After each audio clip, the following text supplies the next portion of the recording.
Hello students, hope all of you are doing well and fine. चलिए आज cost accounting subject का cost sheet topic के ऊपर और एक रिविजनल क्लासेस करते हैं। प्रैक्टिस क्लास है ये, अपना ही स्टडी मटेरियल से आपको सम्स करवा रहे हैं ताकि आपका बेसिस थोड़ा स्ट्रांग हो और आपको कॉन्फिडेंस मिले इस चैप्टर के ऊपर। पहले भी बताया हूं मैं, ये चैप्टर हायर सेकेंडरी के students, graduations, professional courses, BBA MBA के स्टूडेंट्स के लिए है। तो चलिए अपना ही, हाँ और एक बात है कि जो लोग शुरू से नहीं देखे हैं तो वो लोग शुरू से देखिए, पार्ट 1 से देखिए तो बेहतर समझ में आएगा, क्योंकि पार्ट 1 में मैं थोड़ा बहुत एक्सप्लेन भी किया हूं, बहुत ज्यादा डिटेल्स में नहीं गया हूं, वीडियो लेंदी हो जाएगा। इसलिए मोटिव हमारा ये है कि आपको ज्यादा से ज्यादा सम्स प्रैक्टिस करवाना। तो अपना ही स्टडी मटेरियल का ये सम्स मैंने सिलेक्ट किया है। From the following particular prepare a cost sheet for the month of January 2014। यहां ध्यान दीजिए, stock of raw material 1 January 2014।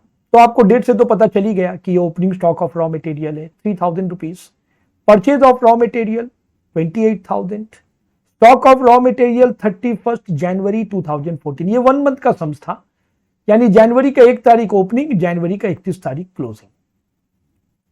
Productive wages यानी डायरेक्ट वेजेस। डिप्रिसिएशन यहां कुछ नहीं बोला तो ऐसा मान लीजिए कि डिप्रिसिएशन प्लांट एंड मशीनरी का हुआ है, यानी ये फैक्ट्री ओवरहेड के अंडर में आएगा, फैक्ट्री ओवरहेड का आइटम है ये। फैक्ट्री रेंट दिया है। मटेरियल डिस्ट्रॉयड बाय फायर, ये क्या है? ये है abnormal loss of material. Loss 2 तरह का होता है, नॉर्मल एंड एबनॉर्मल। पहला पार्ट में मैंने बताया था, नॉर्मल लॉस हम लोग कंसीडर नहीं करते हैं कॉस्ट शीट में, सिंपली छोड़ देना है। एबनॉर्मल लॉस को हम लोग कंसीडर करते हैं। ये रॉ मटेरियल कंज्यूम्ड के अंडर में आएगा। ऑफिस रेंट ऑफिस ओवरहेड के अंडर में आएगा। जनरल एक्सपेंसेस, जनरल जब भी लिखेगा तो समझ जाइए वो ऑफिस का आइटम है। जनरल मींस ऑफिस होता है, तो वो भी आपका ऑफिस ओवरहेड का आइटम है, वो भी आपका ऑफिस ओवरहेड के अंडर में ही आएगा, ये जनरल एक्सपेंसेस। एक मिनट में लिख देता हूं उसको, आप भी सम्स के बगल में नोट डाउन कर लेंगे ताकि प्रैक्टिस के टाइम ये आपको हेल्पफुल हो।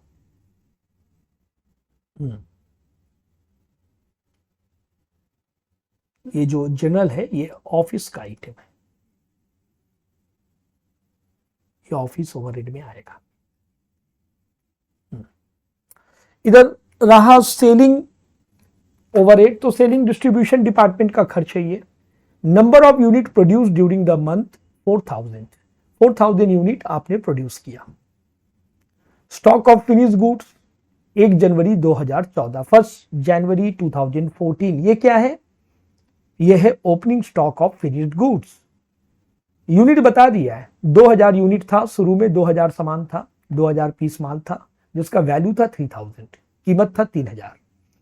स्टॉक ऑफ फिनिश गुड्स 31 जनवरी 2014, ये क्या है? ये है closing stock of finish goods. 500 units बच गया बट इसका वैल्यू नहीं बताया। Apply FIFO method. मैंने क्लोजिंग स्टॉक का वैल्यूएशन के ऊपर में एक क्लास किया है स्पेशली इसके ऊपर में, जहां मैंने 4 मेथड के बारे में बताया है। Closing stock of finish goods का जब वैल्यू नहीं बताता है, 4 मेथड से वो कैलकुलेट हो सकता है। FIFO method, LIFO method, simple average, weighted average. आप लोग वो वीडियो को जरूर देखिए, वो क्लास को जरूर फॉलो कीजिए, वो बहुत ही इंपॉर्टेंट है कॉस्ट शीट के लिए। और वहां चारों मेथड मैंने सॉल्व करके दिखाया है, चारों मेथड का कैलकुलेशन मैंने शो किया है कैसे कैलकुलेट होता है। वैसे भी सम्स में अगर कोई मेथड का नाम नहीं बताता है तो फीफो मेथड अप्लाई होता है। तो यहां बता भी दिया है कि ये जो closing stock of finish goods में 500 यूनिट्स है, 500 माल है, उसका कीमत नहीं पता है, फीफो मेथड में कैलकुलेट करना है। ठीक है, एज पर फॉर्मूला सबसे पहले क्या आता है आप जानते ही हैं, सबसे पहले आता है opening stock of raw material. ये देखिए, सबसे पहले opening stock of raw material inner column में, आउटपुट में आप लिख देंगे कितना यूनिट आपका प्रोडक्शन हुआ था। प्रोडक्शन देख लीजिए, यहां दे दिया था, प्रोडक्शन हुआ था आपका ये देखिए number of unit produce during the month 4000 और पीरियड में लिख देंगे जनवरी 2014। Opening stock of raw material inner column में आएगा, परचेज ऑफ रॉ मटेरियल भी इनर कॉलम में आएगा, ऐड हो जाएगा। Carriage inward carriage on purchase नहीं है, any other expenses related to purchase of raw material नहीं है। तो ये दो अमाउंट ऐड करके नीचे आएगा, वहां से लेस होगा परचेज रिटर्न यानी रिटर्न आउटवर्ड, परचेज रिटर्न भी नहीं है। फिर लेस होगा एबनॉर्मल लॉस ऑफ मटेरियल, वो जो था ना मटेरियल लॉस बाय फायर, वही था एबनॉर्मल लॉस, लेस होने के बाद नीचे आएगा। उसके बाद लेस होगा closing stock of raw material, फिर आउटर में जाएगा जिसका नाम होगा रॉ मटेरियल कंज्यूम्ड। चलिए ये देखिए opening stock of raw material 3000 add होगा purchase of raw material 28000। Carriage inward नहीं है, रहता तो ऐड होता। एनी अदर एक्सपेंसेस भी नहीं है related to purchase of raw material, रहता तो ऐड होता। लेस होता है परचेज रिटर्न, पूरा सम्स में परचेज रिटर्न नहीं है, रिटर्न आउटवर्ड। लेस होता है एबनॉर्मल लॉस ऑफ मटेरियल है, मटेरियल डिस्ट्रॉयड बाय फायर 200 रुपया, यही है abnormal loss of material, less होगा। और लास्ट में लेस होगा closing stock of raw material 4500, ये रहा। अच्छा यहां पर जनवरी 2008 नहीं होगा, 2014 होगा, रुकिए मैं इसको करेक्शन कर दूं, 2014 होगा ये।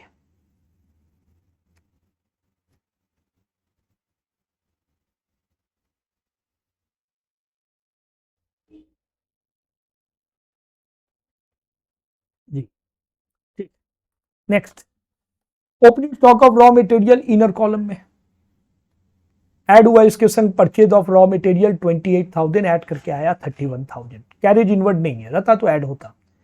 लेस होगा रिटर्न आउटवर्ड नहीं है, लेस होगा एबनॉर्मल लॉस ऑफ मटेरियल, वो जो मटेरियल लॉस बाय फायर 300 दिया था 200, वो लेस होगा। लेस होकर फिर पैसा नीचे आएगा। फिर लेस होगा closing stock of raw material, less होने के बाद closing stock of raw material का अमाउंट था 4500, लेस होने के बाद आउटर कॉलम में जाएगा जिसका नाम होगा रॉ मटेरियल कंज्यूम्ड, यानी जितना रॉ मटेरियल यूज हुआ जब आप 4000 यूनिट सामान प्रोडक्शन कर रहे थे, 4000 माल बनाने में इतना रॉ मटेरियल खर्च हुआ, raw material consumed. Consume means use, जिसका और एक नाम है direct material. As per formula इसके बाद क्या आता है, इसके बाद आता है डायरेक्ट वेजेस। ये देखिए फॉर्मूला को कंसल्ट करते चलेंगे, ये मेरा आदत भी है बोल सकते हैं और हमेशा ये हम बताते भी हैं। रॉ मटेरियल कंज्यूम के बाद डायरेक्ट वेजेस, सम्स में डायरेक्ट वेजेस दे दिया था, ये देखिए सम्स में डायरेक्ट वेजेस प्रोडक्टिव वेजेस नाम से दिया है। डायरेक्ट एक्सपेंसेस भी ऐड होता है, डायरेक्ट एक्सपेंसेस का इतना सारा नाम है, chargeable expenses, royalty, hire of special plant, but इस सम्स में नहीं है वो। तो प्रोडक्टिव वेजेस ही डायरेक्ट वेजेस है 6300 रुपीज। आप डायरेक्ट वेजेस भी लिख सकते हैं, आप प्रोडक्टिव वेजेस भी लिख सकते हैं। डायरेक्ट एक्सपेंसेस होता चार्जेबल एक्सपेंसेस, तो ऐड करके नीचे उतारते, नहीं है तो ये दोनों को ऐड करके नीचे उतारेंगे जिसका नाम क्या होगा प्राइम कॉस्ट। ये देखिए जिसका नाम होगा रॉ मटेरियल कंज्यूम के संग डायरेक्ट वेजेस ऐड कर देंगे, ये तो नहीं है प्राइम कॉस्ट आ गया तो नाम देंगे इसका प्राइम कॉस्ट, ये रहा प्राइम कॉस्ट। नेक्स्ट पेज में अब मैं जाऊंगा, कंटिन्यू करूंगा। प्राइम कॉस्ट के बाद आता है फैक्ट्री ओवरहेड, ये देखिए प्राइम कॉस्ट के बाद आता है प्राइम कॉस्ट, उस पेज वाला मैं यहां लेकर आया, पहले ब्रॉड फॉरवर्ड किया। सीएफबीएफ जो आप लोग कॉमर्स में करते हैं, carry forward and brought forward, तो सीएफबीएफ अगर आपको कभी पेज टर्न करना पड़े तो आप लिख दीजिएगा यहां सीएफ और नेक्स्ट पेज में बीएफ ब्रॉड फॉरवर्ड, ठीक है। अब क्या आएगा, अब आएगा फैक्ट्री ओवरहेड। फैक्ट्री ओवरहेड में फैक्ट्री का खर्चा आता है, पहले फॉर्मूला से कंसल्ट करेंगे हम लोग। फॉर्मूला क्या बोलता है, फॉर्मूला बोलता है कि इसके बाद आपको लेना है फैक्ट्री ओवरहेड का पैसा। फैक्ट्री ओवरहेड में क्या आइटम है देखना पड़ेगा। फैक्ट्री ओवरहेड में देखिए ध्यान दीजिएगा, फैक्ट्री ओवरहेड में कौन सा आइटम है, फैक्ट्री ओवरहेड में डिप्रीशिएशन आएगा। अभी मैं बोला कुछ नहीं बोला तो plant and machinery which is related to factory overhead 2000 रुपया, फैक्ट्री रेंट का अमाउंट है 1800 रुपया। डिप्रीशिएशन फैक्ट्री रेंट ये दोनों फैक्ट्री ओवरहेड का अमाउंट है। इसके संग ऐड होता है opening work in progress, less होता है closing work in progress, less होता है सेल ऑफ स्क्रैप, ये सब नहीं है। तो फैक्ट्री ओवरहेड का जो दो अमाउंट है डिप्रीशिएशन और फैक्ट्री रेंट, ये दोनों को पहले इनर कॉलम में रखेंगे, फिर ऐड करके उसी को आउटर में ले लेंगे, क्योंकि ये सब सम्स में नहीं है, वर्क इन प्रोग्रेस का अमाउंट, सेल ऑफ स्क्रैप का अमाउंट नहीं है। तो चलिए हम लोग अब क्या डालने जा रहे हैं, अब हम लोग डालने जा रहे हैं डिप्रिशिएशन और फैक्ट्री रेंट का अमाउंट पहले इनर कॉलम में डालेंगे हम लोग, इनर कॉलम में पहले डालेंगे। ये रहा फैक्ट्री रेंट, डिप्रिशिएशन, दोनों को ऐड करके अब आउटर में ले लेंगे 3800। ये दोनों ऐड करेंगे, नीचे एक अमाउंट आएगा, उसका नाम क्या है, या तो फैक्ट्री कॉस्ट या तो वर्क कॉस्ट। देखिए यहां पर फॉर्मूला को ऑलवेज कंसल्ट करना है। ये जो ऐड किया मैंने फैक्ट्री ओवरहेड का अमाउंट प्राइम कॉस्ट के संग ऐड किया, नीचे जो आया फैक्ट्री कॉस्ट या तो वर्क कॉस्ट। ये देखिए ऐड करके कोई भी एक नाम दे सकते हैं आप। इसके बाद क्या आता है, office and administration overhead. Next page में जा रहा हूं फिर से मैं, ऑफिस एंड एडमिनिस्ट्रेशन ओवरहेड। देखिए फॉर्मूला को कंसल्ट करते हैं, ऑफिस एंड एडमिनिस्ट्रेशन ओवरहेड, ध्यान दीजिएगा। ये देखिए अभी आप इस जगह पर हैं, फैक्ट्री ओवरहेड, फैक्ट्री कॉस्ट आ गया आपका, वर्क कॉस्ट, इसके बाद आता है ऑफिस एंड एडमिनिस्ट्रेशन ओवरहेड। एक खर्च है तो सीधा बाहर डालिए, ऐड करके आएगा कॉस्ट ऑफ प्रोडक्शन। देखते हैं ऑफिस ओवरहेड में कितना अमाउंट दिया। ऑफिस ओवरहेड में एक ही अमाउंट है, और नहीं दो अमाउंट है, ऑफिस रेंट, जनरल एक्सपेंसेस। तो ये दोनों को पहले आप इनर कॉलम में रखेंगे, फिर ऐड करके आप आउटर कॉलम में लेकर जाएंगे। तो चलिए ऑफिस ओवरहेड में दो आइटम है, एक है जनरल एक्सपेंसेस, एक है ऑफिस रेंट, दोनों को ऐड करके आउटर में निकालेंगे। ये हुआ ऑफिस ओवरहेड का अमाउंट 5400 रुपया। ऑफिस ओवरहेड का नेट खर्च इतना है। उस पेज में मैंने क्या छोड़ आया था, वर्क कॉस्ट 36,400, उसके संग मैं ये अमाउंट को ऐड करूंगा, ऑफिस का खर्च 36,400 के संग इसको ऐड करूंगा।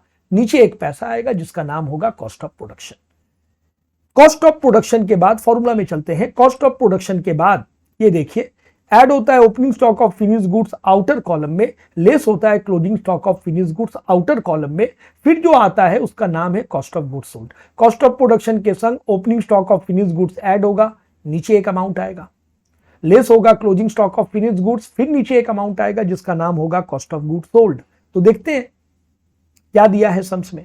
देखिए opening stock of finish goods का अमाउंट यहां नीचे दिया था 3000 अमाउंट दे दिया था, यूनिट भी बता दिया था। Closing stock of finish goods का अमाउंट नहीं पता, यूनिट पता है, जो हमको वर्किंग्स में फीफो मेथड से कैलकुलेट करना है। तो opening stock of finish goods का अमाउंट पहले ऐड कर लेते हैं, 3000 रुपीज ऐड करके नीचे उतारते हैं। यहां से लेस होगा closing stock of finish goods, उसके लिए मुझे वर्किंग करना पड़ेगा। कौन सा मेथड से, फीफो मेथड से। ये देखिए ये है workings, calculation of value of closing stock of finish goods, bracket में आप लिख देंगे अंडर फीफो मेथड, जिसका ये फॉर्मूला है। Cost of production divided by unit produced, 4000 unit production हुआ था, सम्स में दे दिया था। क्लोजिंग स्टॉक का जितना यूनिट है 500 यूनिट क्लोजिंग स्टॉक में बचा है। कॉस्ट ऑफ प्रोडक्शन तो आपको कॉस्ट शीट से मिल जाएगा, एक बार मैं दिखा दूं कॉस्ट ऑफ प्रोडक्शन कितना है, 41,800 है। यूनिट प्रोड्यूस्ड क्वेश्चन में दे दिया था, 4000 सामान प्रोडक्शन हुआ था और क्लोजिंग स्टॉक में 500 यूनिट्स था। ये फॉर्मूला इसी को कहते हैं फीफो मेथड, ब्रैकेट में आप जरूर लिखेंगे अंडर फीफो मेथड। कैलकुलेशन करके आया ₹5225। ये क्या निकला, closing stock of finish goods का कॉस्ट पता चल गया। Closing stock of finish goods में सामान कितना पड़ा था, 500 यूनिट सामान पड़ा था, जिसका कॉस्ट ये है अकॉर्डिंग टू फीफो मेथड। चलिए जाके इसको डालते हैं आउटर कॉलम में, ब्रैकेट में नोट नंबर जरूर दीजिएगा, नोट 1, माइनस करके नीचे उतारिएगा, जो आएगा उसका नाम क्या होगा, कॉस्ट ऑफ गुड्स सोल्ड। ये रहा। इसके बाद क्या ऐड होता है, सेलिंग एंड डिस्ट्रीब्यूशन ओवरहेड। देख लीजिए आप, ये देखिए कॉस्ट ऑफ गुड्स सोल्ड में जब आप आ गए, इस जगह पर आ गए, सेलिंग एंड डिस्ट्रीब्यूशन ओवरहेड का अमाउंट ऐड होगा। ऐड करके जो आएगा दैट इज टोटल कॉस्ट या तो कॉस्ट ऑफ सेल्स। देखते हैं सेलिंग एंड डिस्ट्रीब्यूशन ओवरहेड का कोई अमाउंट दिया है या नहीं, चेक कीजिए। सेलिंग एंड, ये रहा सेलिंग ओवरहेड का एक ही अमाउंट है 1500 रुपीज, और कोई अमाउंट नहीं है। तो सीधा हम लोग इसको आउटर कॉलम में डाल देंगे, एक अमाउंट है तो सीधा आउटर में डालिए। ऐड करके आ गया टोटल कॉस्ट। टोटल कॉस्ट के बाद आता है प्रॉफिट, उसके बाद सेल्स। ना सम्स में प्रॉफिट बताया है ना सेल्स बताया है, यानी आप जब इस जगह पर पहुंच गए, टोटल कॉस्ट में पहुंच गए, अब अगर प्रॉफिट पता है तो ऐड करिए तो सेल्स पता चल जाएगा, और अगर प्रॉफिट नहीं पता है आप सेल्स से कॉस्ट को घटा दीजिए तो प्रॉफिट पता चल जाएगा, सेल्स माइनस कॉस्ट। बट अगर ये दोनों में कुछ भी नहीं दिया, ना ही प्रॉफिट ना ही सेल्स, तो आपको टोटल कॉस्ट में ये एंड कर देना है कॉस्ट शीट को। जैसा कि अपना इस सवाल में टोटल कॉस्ट में सम्स एंड हो जा रहा है, क्योंकि इसके आगे ना प्रॉफिट पता है ना सेल्स पता है। ओके स्टूडेंट, और भी इस चैप्टर से रिलेटेड सम्स हम लोग सॉल्व करेंगे। आज के लिए इतना ही। Good day everybody.